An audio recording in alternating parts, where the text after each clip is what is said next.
인생은 사람은 뭐 거창하게 말할 것도 없이요. 누구나 다 행복할 의무와 권리가 있습니다.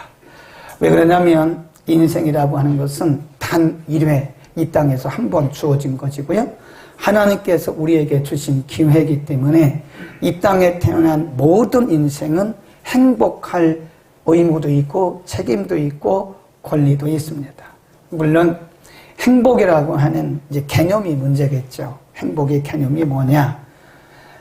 무엇이 행복이시냐? 어떻게 사는 것이 행복하게 사는 것이냐? 여기에 대한 개념은 정의는 각 사람마다 문화권마다 달라요. 그런데 우리는 문화가 다르든 사람이 다르든 뭐 동서양을 막론하고 행복의 개념, 행복의 기준, 행복의 정의는 성경에서 찾아야 돼요. 많은 사람들이 행복하다고 말을 하는데 우리가 성경적으로 보면 행복하지 않아요. 우린 그걸 뭐라 그러냐? 유사 행복에 빠져 산다. 유사 행복. 많은 사람들이 말합니다. 나는 행복합니다. 그런데 보면 성경의 기준이 아니에요. 자기 기준에서 돈을 많이 버니까 행복하고, 건강하니까 행복하고, 자녀들이 잘 되니까 행복하고. 그런데 실질적으로 우리가 보면 그런 것들은 성경적 기준이 아니라는 거죠. 그러니까 많은 사람들이 유사 행복에 빠져서 자신이 행복하다고 스스로 생각하고 살아가고 있는 거예요. 오늘 우리는 동양 그리고 전 세계 최대의 지혜자로 알려졌던 솔로몬을 통해서 주신 인생을 어떻게 행복하게 산 것이냐, 인생을 어떻게 지혜롭게 살 것인가에 대한 답을 오늘 본문 전도서를 통해서 얻기를 바랍니다. 우리가 그동안에 가지고 있었던 유사 행복감이 다 깨져야 돼요. 다 벗어져야 되고 진정한 행복이 무엇이고 우리가 어떻게 살아야 진정한 행복하게 사는 것이냐, 오늘 본문의 말씀을 통해서 깨닫기를 바랍니다.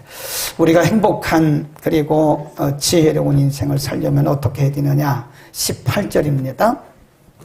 18절에 이렇게 말씀합니다.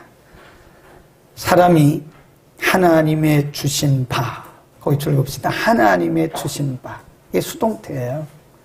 하나님의 주신 바, 사람이 하나님의 주신 바, 그 일평생에 먹고 마시며 해 아래에서 수고하는 모든 수고 중에 이 낙이란 말은 다른 성경에 보니까 만족이라고 되어 있어요. 네, 만족을 누리는 것이 선하고 아름다움을 내가 보았나니 이것이 그의 분복이다 그랬어요. 네, 일평생에 하나님이 기회를 주신 이 인생 가운데서 내가 하는 일들 속에서 만족을 누리는 사람이 행복한 사람이다. 그래서 행복하게 살려면, 지혜로운 인생을 살려면 어떻게 해야 되느냐? 내 인생 여정 가운데 내가 하는 일들 속에서 기쁨과 만족을 찾으라. 그런 뜻입니다. 예. 인생이 지혜롭고 행복하게 살려면 자신의 하는 일, 내가 하는 일들 속에서 기쁨을 발견해야 돼요. 내가 하는 일들 속에서 만족을 누려야 됩니다. 그게 진정한 기쁨이고 행복이다. 짐승과 우리 인간이 다른 게 있습니다. 인간은 하나님의 형상대로 지음을 받았는데요. 짐승은 자기 배만 채우면 됩니다.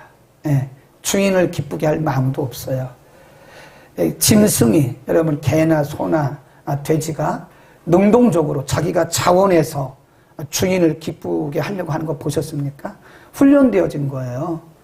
머리가 좋은 그런 애완견들도요, 개들도 훈련되어져서 주인의 명령에 복종할 따름이지, 개가 자원해서 자기의 주인을 기쁘게 하려고 하는 그런 개는 없을 겁니다.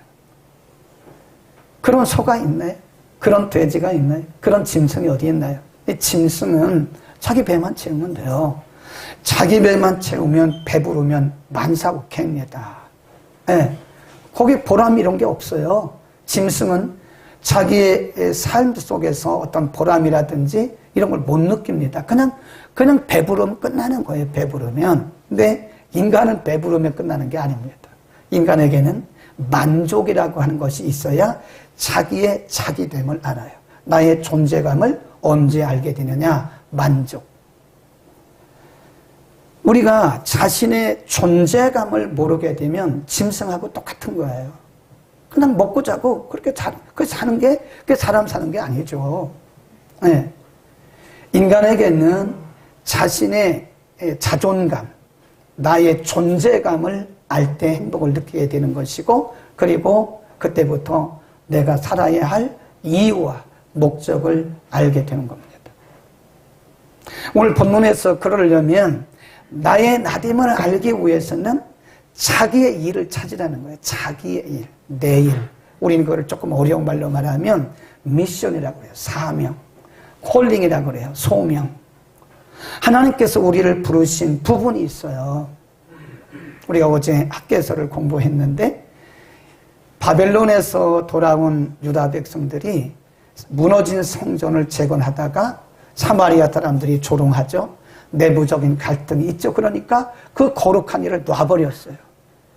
사실 유다 백성들이 바벨론에서 포로에서 해방된 궁극적인 목적은 무너진 하나님의 성전을 재건하라고 하나님께서 그들을 예루살렘으로 보내주신 거예요. 하나님은 알지도 못하는 이방왕 고레스를 통해서 목적을 알려주셨어요. 너희는 가서 무너진 성전을 재건하라. 여러분, 우리가 다 알지만 하나님의 일이라는 게 순탄하지가 않아요. 가다 보면 외부에서도 방해가 있고 내부에서도 갈등이 있고 언제나 마찬가지입니다. 그런데 이 사람들이 성전 재건 운동을 그냥 중단해버린 거예요. 몇 년 동안? 16년 동안. 그러니까 되는 게 없어요. 제가 얘기했잖아요. 사명을 벗어나면 되는 일이 없습니다. 사실은. 만일 여러분이 이리 가도 막히고 저리 가도 막히면 혹시 하나님과의 관계를 빨리 회복해야 돼요. 그리고 점검해야 돼요. 내가 하나님이 내게 맡겨주신 사명이 있는데 그 사명의 길을 놓고 내가 지금 방심하고 있지 않는가? 내가 다른 길로 가고 있지 않는가? 그거 생각해 봐야 돼요. 물론 사람마다 경우는 다르겠지만 많은 경우에 그런 경우가 있어요. 이래도 안 되고 저래도 안 됩니다. 거기 16년 동안 학교에서 집에 가서 읽어보세요. 1장에 보면 씨를 뿌려도 그 나기는 나는데 짐승들이 와서 다 그냥 황폐해요. 집에 돈이 들어오는데 다 새나가요. 누가 아프든지 다 새나가요. 뭐 무슨 사고가 나든지 들어온 돈 다 새나가요. 먹어도 배가 안 부릅니다. 그러니까 그때 하나님이 학계를 통해서 뭐라고 그랬어요? 너희의 소위란 말은 너희의 행위를 살펴봐라. 지금 하나님의 성전이 이렇게 황폐되어 있는데 너희가 이렇게 좋은 집에 먹고 사는 것이 그게 마땅하냐? 그리고 나서 2장에 가보면 하나님께서 수룹바벨 그리고 여호수아 그리고 지도자들의 마음을 뭐 시켰다고 그랬어요? 흥분시켜서 16년 동안 중단되었던 성전 재건 공사가 4년 만에 아주 말끔하게 끝났어요. 하나님께서 우리를 부르시는 곳에는요, 흥분이 있습니다. 흥분. 어떤 부분에 내 마음이 벌렁벌렁 할 때가 있어요. 그건 그쪽 분야에 나를 하나님 부르신 거예요. 다른 사람들은 관심이 없어요. 근데 이상하게 나는 그 소리만 들으면 흥분이 드는 거예요. 흥분이. 가슴이 벌렁벌렁벌렁하고 왠지 모르게. 그게 하나님의 부르심이에요. 바로 거기에 있어야 된다 그 말이에요. 우리가 왜 행복하지 못하죠? 하루하루 살아가는 거 왜 보람이 없죠? 내가 있어야 할 곳에 있지 않기 때문에 그런 거예요. 하나님이 나를 부르신 곳이 있어요. 하나님이 나를 부르신 장소가 있습니다. 내가 있어야 할 곳이 있습니다. 그런데 내가 있어야 할 곳에 있지 않으면 인생은 행복하지 않습니다. 아무리 비싼 음식을 먹어도 행복하지 않아요. 아무리 넓은 집에 좋은 인테리어가 되어 있는 집에 살아도 기쁨이 없습니다. 왜 그러죠? 내가 있어야 할 곳에 있지 않기 때문에 그런 거예요. 그래서 우리가 인생의 행복을 느끼며 살려면요, 하나님이 나를 부르신 것을 먼저 발견해야 돼요. 그리고 그 일 속에 하나님이 숨겨놓으신 기쁨이 있다는 사실을 믿기를 바랍니다. 이 기쁨은 다른 데 있는 게 아니에요. 네, 다른 데 있는 게 아닙니다. 바로 하나님이 우리를 부르신 그곳에서 그 일 속에서 만족을 누리는 만족. 우리 보세요. 인생의 삶의 보람을 알게 된 거예요. 우리가 행복하기를 원한다면 여러분, 우리는 하나님이 나를 부르신 그 부르신 장소를 빨리 발견해야 돼요. 그 장소를, 하나님이 나를 부르신 부르심을 발견하기까지 우리는 어쩌면 계속 방황할지도 몰라요. 그리고 그 안에서, 그 일을 함으로써 그 안에서 우리는 기쁨을 누릴 수가 있습니다. 우리가 아무리 일을 해도요, 그 안에 기쁨이 없고 만족이 없잖아요. 그건 노동입니다. 피곤합니다. 부담스러워서 못합니다. 계속 할 수가 없어요. 그러나 하나님이 나를 부르신 일이다, 이것이 내가 있어야 할 곳이라고 믿는다면, 그리고 믿는다면 그 일이 아무리 힘들어도 피곤하지가 않아요. 왜냐하면 그것은 하나님이 나를 부르신 일이기 때문에 그 속에 기쁨, 실질적으로 보면요, 인생을 행복하고 보람있게 사는 사람들은 일을 하는 사람이에요. 일하는 사람. 뭔가 하나님이 나를 부르신 일을 하는 사람. 제가 아는 권사님 한 분이 시인입니다. 근데 원래 이분이 시인이 아니에요. 남편이 어느 날 갑자기 돌아가셨어요. 우리가 60이 넘으면, 물론 뭐 60세 이해도 마찬가지지만 60이 넘으면요, 우리가 이별의 훈련을 해야 돼요. 언젠가는 남편이 먼저 가든 아내가 먼저 가요. 기분 나쁜가 봐요. 뭐 기분 나빠도 어쩔 수 없어요. 그래서 우리는 항상 이별의 훈련을 해야 됩니다. 그래서 남편들은 혼자 밥 해 먹는 훈련도 하고요. 저는 지금까지도 세탁기를 잘 못 돌리는데 그것도 배워야 돼요. 세탁기 돌리는 것도 배워야 되고, 밥은 잘 합니다, 제가. 네, 그건 뭐 지금도 밥을 해 먹으니까 그런 것도 배워야 돼요. 아내들도 마찬가지예요. 남편이 어느 날 하나님께 갔을 경우에 나 혼자 어떻게 사는가. 매일 슬퍼하고 매일 우울증에 빠질 수는 없잖아요. 나 혼자 어떻게 살아갈 것인가를 이별의 연습을 해야 되는 거예요. 권사님의 남편이 어느 날 갑자기 가셨어요. 하나님이 갑자기 데려가셨어요. 2년 동안은 우울증에 걸려가지고 아주 날이면 날마다 아주 그냥 두문불출하고요. 사람들도 안 만나고 대인기피증 빠지고 우울증 빠지고 이래가지고 얼마나 힘들었는지 모른대요. 근데 어느 날 극동방송을 이렇게 틀고 들었는데 극동방송에서 말씀을 듣고 이분이 자기 갈 길을 찾은 거예요. 그래서 그때부터 이분이 뭘 하기 시작했냐면 시를 쓰기 시작해요. 시. 일반 시가 아니고 신앙적인 시. 그래서 이분이 낸 시집이 여러 개가 있습니다. 시를 쓰면서 이분이 또 뭘 발견했냐면, 내 남은 생에는 나를 위해서 한번 살아보자. 남편이 살아있을 때는 내가 남편의 보호 아래서 남을 위해서 한 번도 살아본 적이 없는데 이제부터는 내가 남을 위해서 한번 살아보자. 한번 희생해보자. 그래가지고 요양보호사 같은 거 있지. 지금은 요양보호사가 있지만 그때는 요양보호사가 없어요. 정부에서 요양보호사들을 이제 양성해가지고 하고 있잖아요. 근데 이분이 요양보호사처럼 그 무이탁 노인들의 집에 가가지고 말벗도 해주고, 때로는 자기 건강하니까 음식도 이렇게 만들어다가 배달도 해드리고, 그리고 말벗도 하고 복음도 전하고 그러니까 하루 24시간이 짧은 거예요. 남편 돌아가시고 나서 2년 동안 24시간이 얼마나 길은지 몰래 뛰는 거예요. 너무 우울하고 아무런 삶의 의미가 없고 그랬는데 시를 써가면서 이제 그렇게 섬기기 시작하니까 하루가 24시간이 짧대요. 바빠 이렇게 산다잖아요. 네. 하루 일어나면 얼마나 바쁜지 모른대요. 네. 그렇게 무이탁 노인을 섬기는 분들이 한두 분이 아니래요. 행복하게 사시길 원하십니까? 내가 있어야 할 곳을 찾으세요. 빨리 찾으세요.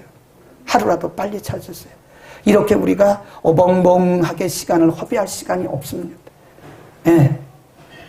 우리 학교에요. 선교사, 옛날에는 선교사 그러면 목사 선교사 하면 얘기인데 요즘에는 목사 선교사가 별로 없어요. 선교사 지망을 안 합니다. 목사도 지망 안 합니다. 지금 신학대학들이 다 미달입니다. 그래 이제 우리가 자급자족을 해야 돼요. 그래서 우리 교회 안에도 이렇게 믿음 있고 조금 이런 분들은 빨리 신학을 하세요. 그래서 여러분들이 우리 교회 안에서 전도인도, 평신도 사역을 해야 되는 거예요. 그래서 평신도 선교사 과정을 이번에 개설을 했어요. 특별히 누가 많이 오느냐? 군차 평신도 전문인 선교사 훈련을 시켜요. 그래서 어디로 보내느냐? 타문화권에 보내는 거예요. 말레이시아, 싱가포르, 나이지리아. 그 대신 다 자기량이에요. 뭐 이분들은 다 자기 돈이 있으니까. 어쨌든 우리가 뭐 그런 정도는 있잖아요. 뭐 왕복 항공료 정도는 있잖아요.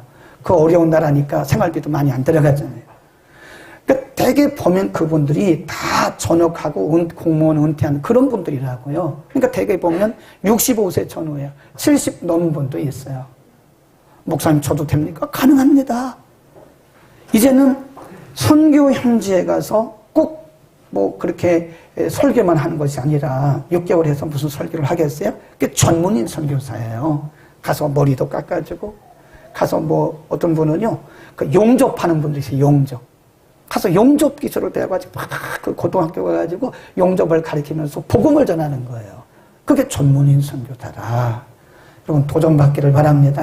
뭔가 하나님의 부르심을 찾아야 돼요. 그 다음에 두 번째 우리가 행복하고 지혜로운 삶을 살려면 19절입니다. 19절 시작. 어떤 사람에게든지 하나님이 책임과 부요를 주사 능히 누리게 하시며 올 받아 수고함으로 즐거워하게 하신 것은 하나님의 선물이다. 선물이다. 그게 분복이다. 이 분복이란 말이요. 이 전도서에 보면 여러 번 나옵니다. 이 분복이란 말은요. 이게 할당, 개인의 할당, lot, 영어로 lot 또는 portion 그럽니다. 개인의 그 분깃이라고 그러잖아요. 분깃. 그러니까 거기 보면 분명히 뭐라고 그랬냐면요. 19절에 하나님께서 사람에게 어떤 사람에게든지 그랬어요. 모든 사람에게, 모든 사람들에게 하나님이 다 그릇대로 이 분깃을 할당을 주셨다는 거예요. 네. 굉장히 중요한 말씀이죠. 이 땅에 사람들이 태어날 때 다 그릇이 있어요. 큰 그릇이든 작은 그릇이든 다 그릇이 있습니다. 여기 분명히 그랬어요. 각 사람에게 주신 분복대로 그랬어요. 그러니까 우리가 행복한 삶을 살려면, 지혜로운 삶을 살려면요, 나의 분복을 하래. 그게 다르게 말하면 나의 주제, 내 주제 파악을 빨리 해야 됩니다. 네. 주제 파악이란 말이 그게요, 나쁜 말이 아니에요. 네. 우리가 성경을 보는데 주제 파악이 안 되면 100번 읽어도 소용없습니다. 이게 무슨 말씀인지 모릅니다. 하나님의 의도가 뭐지? 그 주제 파악을 빨리 해야 돼요. 그러니까 어떤 사람을 보면 책은 굉장히 많이 읽어요. 그런데 주제 파악을 못해. 그거 읽거나 많아요. 하나님은 우리 각 사람에게 주제, 분깃을 다 나눠주셨어요. 분명히 19절에 그랬어요. 각 사람에게 누구에게든지 분깃을 주셨다. 그 분깃을 알아야 되는 거예요. 행복하게 살려면. 네, 어떤 사람은 작은 그릇, 어떤 사람은 큰 그릇. 그것을 디모데에게 사도 바울은 큰 집에는 금 그릇도 있고 은 그릇도 있고 나무 그릇도 있고 쇠 그릇도 있고 그랬어요. 어떤 집에는 어떤 그릇은 귀하게 쓰는 그릇도 있고 천하게 쓰는 그릇도 있고 그랬어요. 그러니까 그게 뭐냐면 각 사람들의 분깃을, 포션을 얘기하는 겁니다. 사람마다 다 그 분배된 하나님께서 정하신 분량이라는 게 있어요. 그게. 그래서 우리가 행복하게 살려면요, 자기 주제대로 살면 돼요. 아멘. 자기 주제 파악을 먼저 하고 내 그릇이 어느 정도냐를 먼저 파악하고 그 그릇대로 살면 인간은 정말 행복합니다. 옛날에 어른들이 뭐라고 했냐면 뱁새가 뭐죠? 참새. 별을 까먹고 사니까 뱁새라고 그랬는가 봐요. 뱁새가, 들새가 황새를 쫓아가다가 가랭이가 찢어진다. 그런 얘기를 옛날 어른들이 했어요. 참새는 참새입니다. 참새는 차차차차차 이렇게 날아요. 근데 그 독수리는 한 번 확 한 다음에 쫙 나릅니다. 한 번 날개짓 한 번 하고요, 수십 킬로미터를 가는데요. 근데 참새는 어떡하죠? 이거를 1분에 50번 해도 1m도 못 가요. 어떻게 참새가 독수리를 따라가요? 못 따라가죠.